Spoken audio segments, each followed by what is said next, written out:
Hey everyone, thank you for joining us again for the Awaken Your Soul's Journey podcast. I'm Angela and I have a very special guest with me today. Her name is Laurie Parente, and she is well known in mediumship, angel connections, and meditative healing journeys. And she is the CEO and founder of Parente Inner Harmony Academy. And she offers private one-on-one sessions and quarterly live Reclaim Your Light healing courses. And her passion lies in fostering genuine connections for her clients with their inner wisdom and spiritual support teams. So exciting. I love what you do. So Thank you. thank you and welcome to the podcast. Thank you so much for having me. It's a joy and a pleasure. Yeah, so just want to start out by getting to know you a little better. Tell us a little bit about yourself and how you got doing what you do. Okay. So I was very in tune as a little one and found out very quickly that it wasn't safe to share always, that there was an angel on a lawn or that there was a spirit or that I knew somebody's loved one was there with them. It didn't really go over well. It was the early 1970s and wasn't really accepted. So kind of let my gifts not really slide, but put them on the back burner and didn't share as much. And then my mom died when I was 27. And I had really no frame of reference for grieving. Anything, when my parents had lost their parents, they didn't show their grief. Of course, we weren't taught about grief. I just kind of fell apart and no one could understand and no one could help me. I didn't have any friends who'd been through grief. And it just got to that point where people were like, you know what, it's like 3 weeks later. Why aren't you better? What's wrong with you?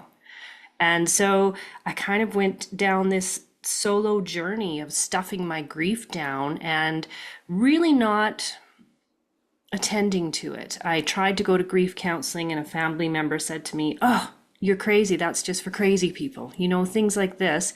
And so thought, well, I best just kind of put it aside and get better. And then it was almost honestly 18 years later when a friend said to me, "I think you've been grieving, and I think you've been grieving for a very long time. And I think that in stuffing down your grief, you've stuffed down your life." And it just shook me. And even now, I get tears. She was so honest with me.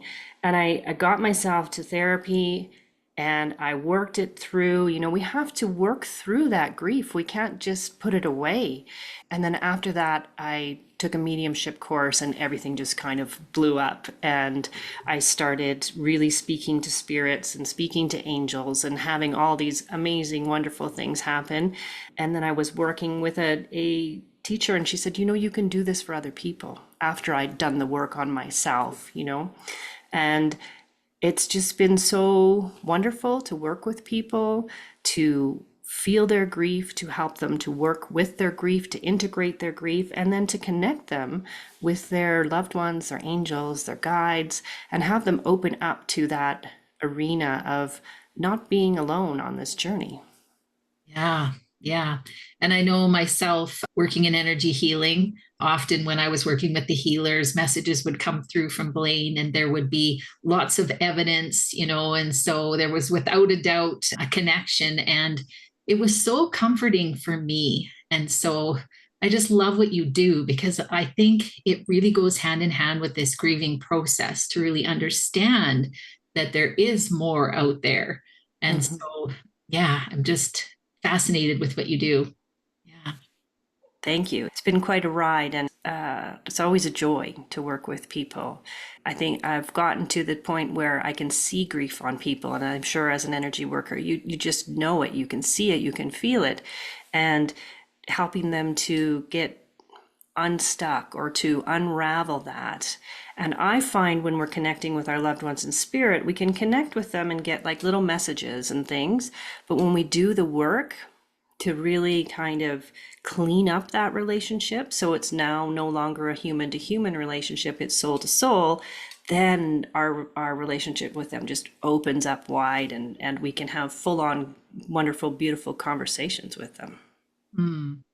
So you have this class, I'm looking at it, Reclaim Your Light healing courses. Tell me a little bit about these courses and what you do So I run these as a group class. They're online 4 times a year, leading up to the solstices and the equinox, because I feel those are times of great change.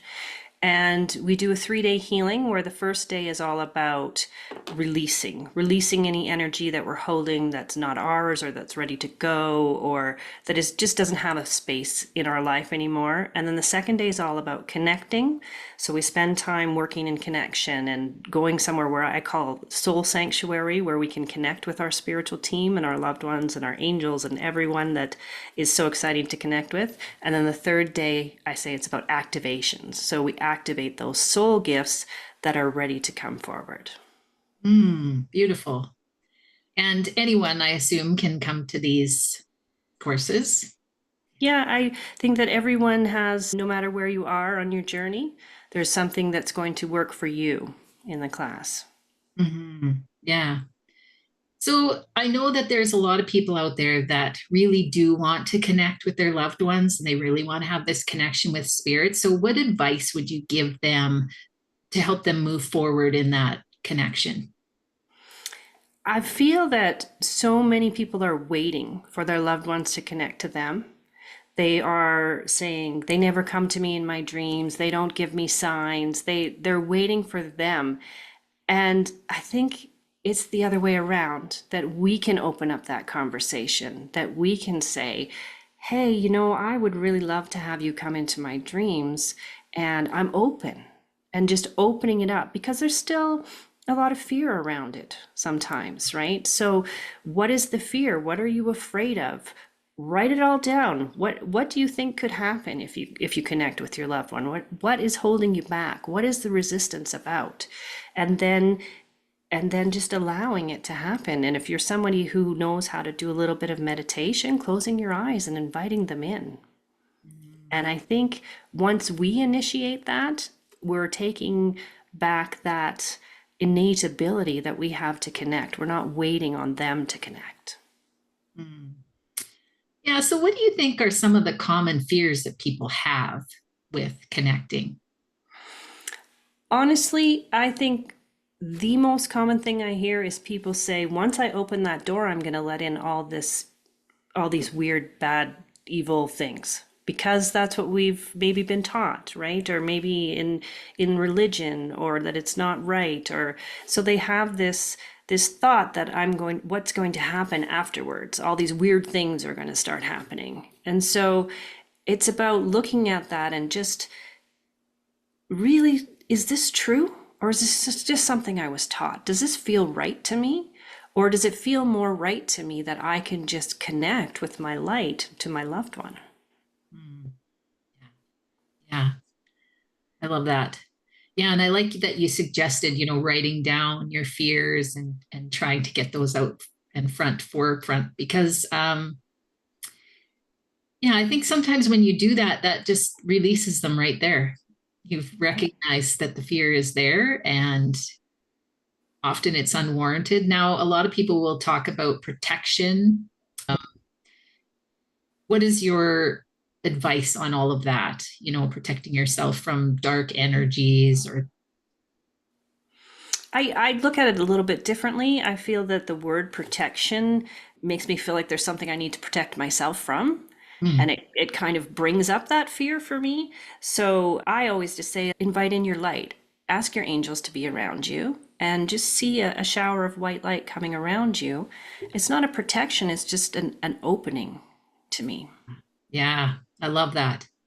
Yeah, and I think that, we get, like you say, we get these messages from outside of us that come in and we kind of take them into heart. I know myself, I feel like early on I had a very natural connection. And then at some point I was like, but you need to watch out for da da da da da da da. And then your imagination goes from there, right? And so it's interesting the different perspectives and sometimes I think it's all about intention going in too. Right, right. If you're going in and you have a fear and this is going to happen, where your energy goes, your attention flows, all that kind of stuff. You're right. I think it's about intention. Just, I want to connect. I'm ready to connect. I know this is going to be a loving connection. and just start there. Hmm. Beautiful. Yeah. And don't listen to anyone else. Listen to your heart. Yeah. Well, and that's the thing. We often do listen because we're looking up to people who can do these sorts of things, and we think that they know more than we do. But intuitively, inside, we have this knowledge and we forget that we can tap into it and use Right? it. Yeah. Hmm. I always say, when you are looking at a fear or you're looking at a belief, you can just close your eyes and say, okay, I know what my head says, but what does my heart say? And then you'll get that feeling. And I always put my hands on my heart to bring that energy in. And then that's the answer that you want. And how it feels tells you that it's the right thing for you. Because if it's your intuition, it's your voice, it'll feel calm, it'll feel natural. You won't second guess it. You won't talk it out. You won't want to phone a friend and say, hey, this happened. Do you think it's right? You'll just know. Yeah. Go Yeah. with that. Yeah. Mm. Yeah. So lots of people will talk about their guides, and I have had lots of connection the last few months with my guides. I'll often try to open the energy up first thing in the morning when I wake up and try to get some message for the day. And quite often it works well. What role do you think intuition plays like in our everyday lives? Like how connected can we really be day to day in our, because I think I'm going in and out of it all the time. It's not a steady connection. Right. I think I mean, we're connected and then we're human. So I think we're meant to go in and out. Mhm. And then we are meant to connect in when we're making decisions or when things feel off. Or it's kind of like that. Was people say, how much intuition can I use? Well, how good can you stand it? Because the more that you connect in, the more aligned you are with every decision and everything that you do. Am I connecting into my guides with everything? Likely not. I'm human. So it's just about finding what works for you. I mean, there's so many methods, as you well know. Does it work for you to do tapping or breath work or meditation or all those things? What gets you inside and gets you calm? And what is your method for those long times, like in the morning when you have 15 minutes to sit and really say, my soul, what do you want me to know today? Or my guides, what do you want me to know today? And what is your go-to method for just those quick things where you need to make a decision? What are Mm. you using in those moments to know what's right for you? And when you get those hits and you get that guidance, are you willing to work with it? Right. Yeah. Because sometimes you're questioning you're questioning what's coming in with your mind, right? So Right. It's always that first feeling, that first thought you want to pay attention to, and then the second one will always try to talk you out of the first one. And then you go, oh, that's just that second thought. The first one is what feels right to me. right. Yeah. Yeah. Yeah. And I think that's great advice. So what kind of advice would you have for people just wanting to do a quick connect during the day? Like, I don't know which to buy, pears or apples. Well, I would say there's lots, but find out what your yes feels like in your body. Like just close your eyes and say, body, show me my yes, because our body is our navigation system in this world and it will tell us. And so you might have a feeling of your energy kind of coming up, or you might feel that you move a certain way, or you get some tingles somewhere. And then do the same thing, body, show me my no. So when you are at the pears or the apples, you can hold one and is this a yes or a no? Because I know what that feels like in my body. Hmm. Yeah, I love that. You work with angels. What inspired you to work with them specifically, the angels? So after I had gone through the counseling, when I decided it was time to work with my grief, and then I took a mediumship course, in the very first meditation, I met with my mom and my nana in spirit, and I would say it was like an out of body experience. Like we were three orbs of light and we met soul to soul. And it was just so life changing that moment. And I remember being in the meditation and feeling tears just streaming down my face. and then seeing all of these angels surround the three of us. And it just felt like these are my people. This is my mission. And so I started working more. I went down the road of, which angel am I tapping into, and who is this? Is it Archangel Gabriel, and is it about a message? And like I went through that, and then it got a little bit too heady, and I just had to stop and say my angels, and let's work with what we're working with today, and take me where we need to go. And they started to take me on meditative journeys and teach me, and I learned so much, and I became so much more who I am.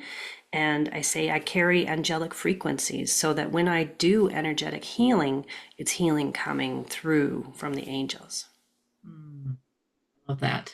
Yeah. And I love that, you haven't had to, I know a lot of people will specify I work with Archangel Michael or, you know, and yeah, I love how that's so simple. You work with your angels. So, Well, I'm very cerebral. It's very easy for me to get in my head and start overthinking things. So I know that it's best for me to just say my angels. right. Sometimes I will get an idea of who is coming through, but I don't find that's as important as the work is. Yeah, exactly. So, can you share some examples of how angels have intervened or provided guidance for you or some of your clients? I think if you talk to people and really sit and talk with them, everyone will have a story of how something happened in their life that was unexplainable. They just had this otherworldly kind of feel to it. Perhaps they were saved from an accident, something as big as that, or perhaps they were just got a nudge to go into a store or something. Everyone will have an angel story, right? Mhm. Working with clients, I find connecting them to like the guardian angel energy is really helpful for them to know we're in this world and we feel like we're doing this all by ourselves, and it can get really lonely. And if we know we have this team of angels to work with, and we can start with that guardian angel energy and then work into that bigger energy, I've just seen it time and time again change people's perspective on life. Like, I'm not doing this by myself. I have this whole team.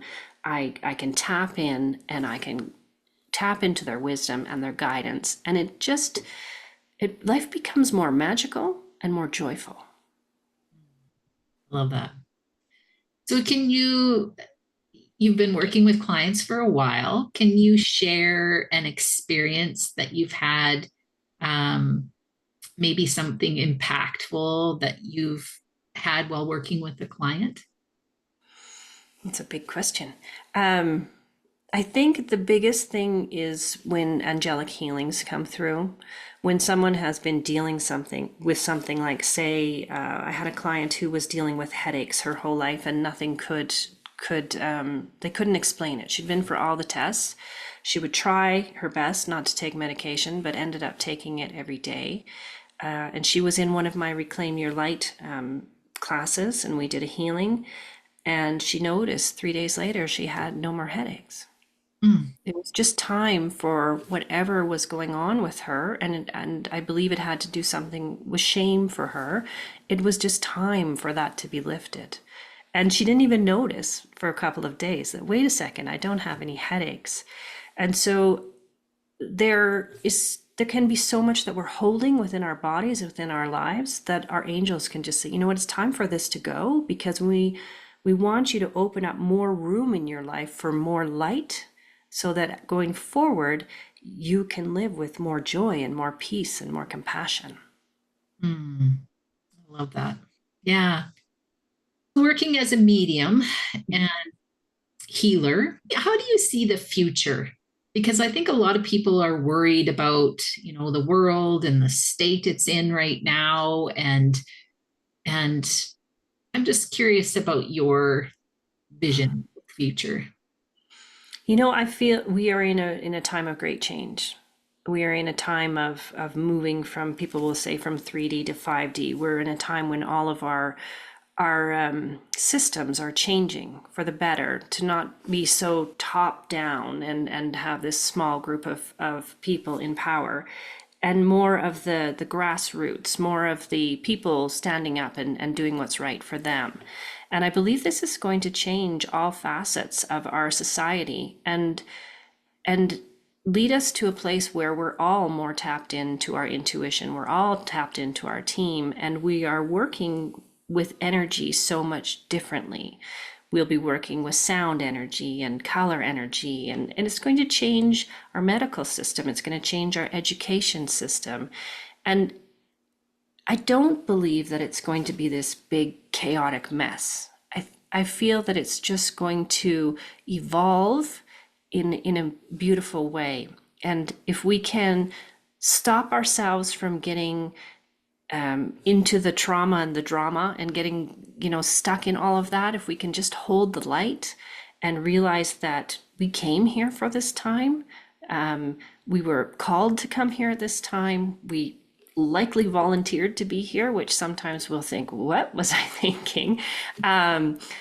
For this time of great change, to see this evolution from in humankind where we become just so much more about the love and so much less about the fear. Yeah, I love that. Yeah, and I truly believe that too. It just when you I think there's a lot on television, there's a lot on our phones that feeds into that fear. And I know after I lost my husband, I really had to shut all of that down because I actually sensually I could not take it in. It was just too much. And I know a lot of the people that have had experiences with grief have found the same thing, that that kind of stimulation just overloaded the system and it just made everything so much worse. And so I've never really gone back. I mean, I can still watch things like America's Got Talent or something along that line, but movies, news, just struggle. And not that I don't know what's going on in the world, it's just that I have to focus on, like you say, focus on myself, focus on what I'm doing, bringing in more light for myself so that I can help others. Yeah. Well, we talk about, in grief, how it's a time that we have to have such good self-care as we're dealing with all of this. And we talk about, are we eating well? Are we sleeping well? Are we feeding ourselves, good food? Are we drinking enough water? Are we moving our bodies? But are we talking about what we're taking in through all of our other senses? What are we taking in from TV, from our phones? What are we taking in music? Like, are we doing our best to just fill ourselves with that peace and that love so that we can move through, not move on, move through and find a new way to live with our grief? And I think we need to look at how we're taking in information through all of our senses. If you're not having good sleeps and you're watching a violent movie before you go to sleep, take a look at that. What am I taking in? And I also believe that we're at a time where we're filtering all of our information through our eyes, but we have all these other senses. So close your eyes and take in some beautiful smells, take in some beautiful sounds. Make sure that the clothing that you're wearing feels beautiful on your body. And it just helps to understand that we need to do more than just what are we taking in visually, if that makes sense. Oh, yeah. That's such great advice.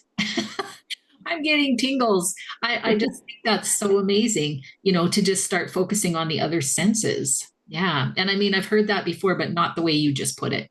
I love it. Yeah.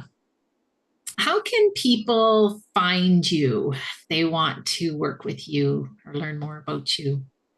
Well, I'm on Instagram. I kept everything just under my name for simplicity. So at Laurie Parente, and every day I post channeled angel messages. At the end of my meditation in the morning, an angel will give me a message. And so it's on my stories. And I always say start there and see how it feels for you. And then my website is laurieparente.com.